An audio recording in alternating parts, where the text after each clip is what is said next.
And now on to a different side. What is the main psychological fundamentals that you believe can ensure that people maximize their performance?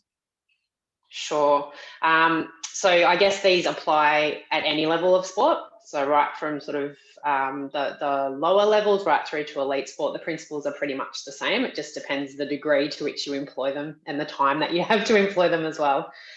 With any of the mental skills, it's definitely about training your mental skills in the same way as you would your physical skills. So it's not a magic bullet by any means.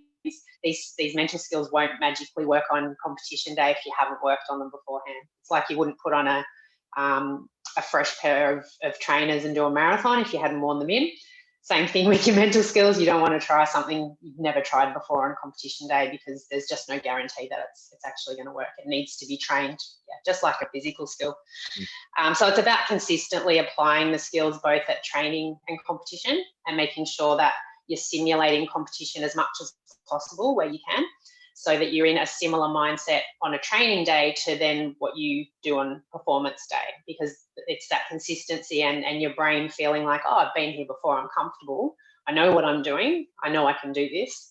That's kind of what then leads to that better performance. So you're not so anxious about it, essentially. So having some routines in place to get that consistency.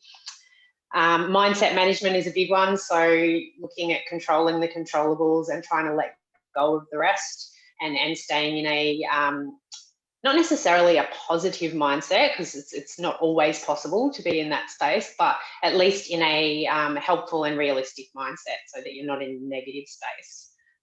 And also finally, I guess, looking at managing your activation levels. So how kind of hyped up you are versus how relaxed you are, and knowing yourself well enough as to where you need to be to perform at your best. That's kind of